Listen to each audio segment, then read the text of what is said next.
वहीं यूक्रेन पर रूस के हमले का आज 11वां दिन है और दोनों ही देशों के बीच सोमवार को तीसरे दौर की बातचीत होनी और दोनों ही देशों में से कोई भी एक पक्ष झुकने को तैयार नहीं है। एक तरफ जहां रूस ने यह दावा कर रहा है कि उसने यूक्रेन की सेना के ढांचे की कमर तोड़ दी, तो वहीं यूक्रेन का दावा है कि उसके 1 लाख से अधिक लोग यूक्रेनियन प्रादेशिक रक्षा बलों में शामिल हुए। और वहीं यूक्रेन के नेशनल गार्ड के अनुसार जब से रूस ने यूक्रेन के खिलाफ अपना चौतरफा युद्ध शुरू किया, तब से 1 लाख यूक्रेनियन सशस्त्र बलों की नव स्थापित स्वयंसेवी शाखा में शामिल हो गए। और वहीं अब तक चले इस युद्ध पर रूस के राष्ट्रपति व्लादिमीर पुतिन शनिवार को कहा कि हम ऑपरेशन का लक्ष्य पूरा करके रहेंगे और उन्होंने कहा कि हम यूक्रेन का सैन्य ढांचा तबाह कर देंगे। और वहीं उन्होंने ये भी कहा कि तबाह कर भी चुके। और वहीं 3000 अमेरिकी स्वयंसेवकों ने एक अंतर्राष्ट्रीय बटालियन में लोगों की सेवा करने के लिए यूक्रेन के आह्वान का जवाब भी दिया, जो रूस के चौतरफा आक्रमण का विरोध करने में मदद करेगा। और वहीं यूक्रेन के सशस्त्र बलों के जनरल स्टाफ ने कहा कि रूस के खिलाफ लड़ने के इच्छुक लोग यूक्रेनी दूतावास में जाकर आवेदन कर सकते हैं। और वहीं राष्ट्रपति पुतिन ने यह भी कहा कि यूक्रेन अगर डोनबास लौटा दे तो शांति होगी। और पुतिन ने यूक्रेन में विशेष सैन्य अभियान के फैसले को मुश्किल बताते हुए कहा कि रूस यूक्रेन में संघर्ष को शांतिपूर्ण तरीके से हल करने की कोशिश कर रहा था और वही डोनबास को रूसी बोलने और अपने तरीके से जीने की इजाजत देना जरूरी था, लेकिन वहां पर नाकाबंदी कर दी गई। और वहीं पुतिन ने कहा कि 2014 से अब तक डोनबास में 13 से 14 हजार लोग मारे गए हैं, लेकिन पश्चिमी देशों ने इस तरफ ध्यान नहीं दिया। और वहीं पुतिन ने उन दावों को बेतुका बताया जिसमें कहा जा रहा है कि रूस मिन्स्क समझौते को पूरा नहीं कर रहा। और वहीं पुतिन ने आगे कहा कि रूस ने यूक्रेन संघर्ष को शांतिपूर्ण ढंग से निपटाने की कोशिश की थी और वहीं डोनबास के लोगों को रूसी बोलने और अपना जीवन जीने देना जरूरी था।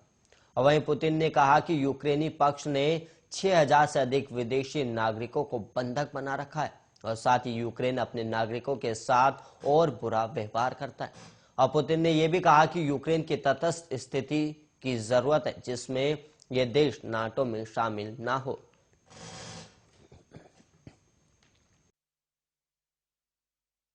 आज से लोगों को फिर महंगाई का करंट लग रहा है क्योंकि दूध के दाम 2 रुपए प्रति लीटर बढ़ गए हैं और बढ़े हुए दाम आज से लागू हो चुके। और वहीं मदर डेयरी ने रविवार यानी आज से दिल्ली एनसीआर सहित कुछ राज्यों में दूध की कीमतों में 2 रुपए प्रति लीटर की बढ़ोतरी कर दी।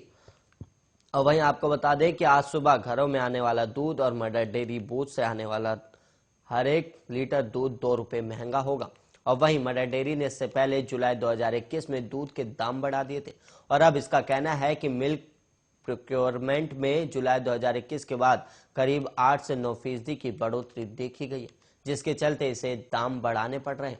और इसके अलावा मदर डेयरी ने दूध की कीमत बढ़ाने को लेकर तर्क दिया है कि बढ़ते ईंधन के दाम और पैकेजिंग के महंगे होने की वजह से दूध के दाम बढ़ाए गए हैं। और कंपनी के मुताबिक खेती के खर्च में वृद्धि हो रही है, जिससे कंपनी को नुकसान हो रहा था और मदर डेयरी अपनी बिक्री का 75 से 80% दूध की खरीद में लगाती है।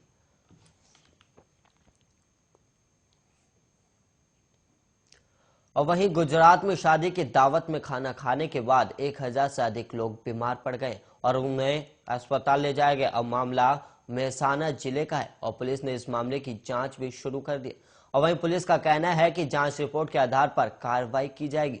और वहीं विसनगर तालुका पुलिस स्टेशन के मुताबिक पुलिस इंस्पेक्टर बीएल मेहरिया ने बताया कि कांग्रेस ने पूर्व नेता वजीर खान पठान के बेटे की शादी 3 मार्च को की थी और उन्होंने 4 मार्च को रिसेप्शन रखा था, जिसमें से 12 से 14 हजार मेहमान बुलाए गए थे। इनमें से करीब 1057 लोगों में फूड पॉइजनिंग के लक्षण देखे गए और इसके अलावा उन्हें गांधीनगर के अस्पतालों में दाखिल कराया गया। जिले के पुलिस अधीक्षक पार्थजय सिंह गोहिल ने कहा कि अस्पताल प्रशासन से सूचना मिलने के बाद पुलिस ने रोजनामाचा दर्ज कर मामले की जांच शुरू कर दी। और उन्होंने आगे बताया कि रिसेप्शन में परोसे गए मिठाइयों और खाने के आइटम के सैंपल एफएसएल और एफडीसीए ने जुटाए हैं और उनकी जांच रिपोर्ट का इंतजार है। और इस मामले की स्वास्थ्य विभाग भी जांच कर रहा है और उनसे उल्टियों और सोच के सैंपल भी लिए गए। और पहली नजर में ये कैटरर की लापरवाही नजर आ रही है और ये खाने में मिलावट का भी मामला हो सकता है। और इसके अलावा पुलिस प्रमुख ने कहा कि इस तरह के मामलों में एफआईआर आयोजक या पीड़ितों की ओर से दर्ज कराई जाती और वहीं पीड़ित पक्ष कैटरर के खिलाफ शिकायत दर्ज कराकर हर जाने और इलाज पर आए खर्च की भरपाई की मांग भी कर सकता है। और वहीं सिविल का मामला होने की वजह से अभी कोई कार्रवाई शुरू नहीं की गई और करीब 1250 लोगों में मध्यम से तीव्र दर्जे के लक्षण नजर आए थे और अभी तक किसी के मौत की सूचना नहीं आई है।